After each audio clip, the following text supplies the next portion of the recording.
If your office isn't attracting the kinds of patients that you want, who do you blame? When we come back, I'm going to tell you why you might have to look at the person in the mirror. Stay tuned.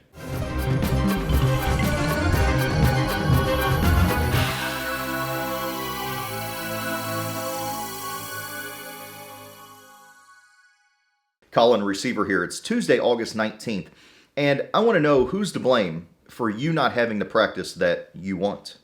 Is it the economy that keeps your patients away? Are you in a bad location? Does your staff just not make it a friendly environment? Is insurance ripping you off? The answer to all those questions could be yes, but what about the decisions that you make? Are there things that you're not doing or not doing properly that could be driving people away?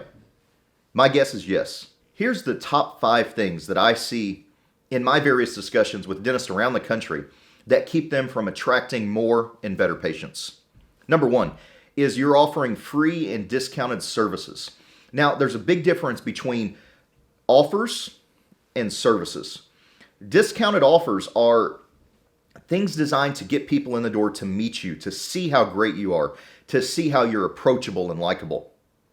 Discounted services like Groupon and Living Social and services that you're discounting. It's one thing to offer a free x-ray and exam, soft costs that are diagnostic to get people in the door.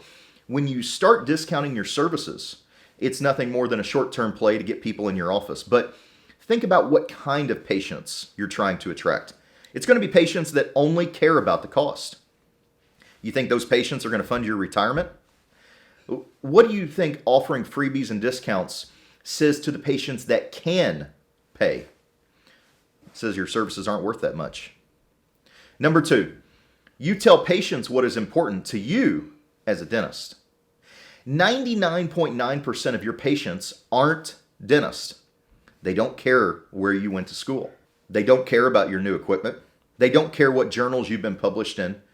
They just don't care about you in general. Sorry. What they want to know is what you can do for them. If you look at the psychology of how people make decisions, how great you are does play a role, but it's right at the very tail end of the decision-making process. If you're leading your sales process with how great are you, you're repelling a lot of prospects. Number 3, your hours don't match the kind of dentist you are. Success takes hard work. There's no silver bullets or shortcuts. If you're not attracting the types of patients that you want, when are you working? If you're a volume dentist, you've got to be open for consumer hours. If you're not a volume dentist, why should patients choose you? Are you the defined expert in your market area? If you aren't working during the hours that consumers want, you better have a good reason for them to come into you. And it's not that newfangled piece of equipment that you have. Number 4, you're looking for solutions that come fast and come cheap. There's no magic bullet to solve your problems, and the silver ones come at a price. I run a marketing company, and even I don't promise clients a one-step solution. It takes a combination of best practices in the right order to attract more and better patients. And just as you have a skill that you expect to be paid for, so does anyone else that's going to help you with marketing your practice. So when somebody comes to you with a sweetheart deal, saying that they'll work for next to nothing and trade you for Xbox games, imagine the results you're probably going to get. Number 5, you think any of this is dependent on how good of a dentist you are. Let me ask you a question. What do you think separates you from the most successful, the 1%er dentist in this world? Is it the clinical skills that they have? Can they see remedies for patients' problems that you don't? Are they more skillful or smarter than you? And, even if you answer yes to any of these questions, are they so much better than you as to explain why they're being so much more successful? My guess is probably not. In fact, you're probably a better clinician than a lot of dentists working in your area.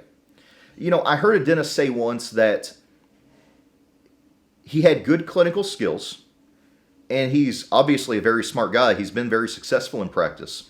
But what he said to me, Colin, is, I'm not smarter than the guy down the road. I'm just going to outwork him.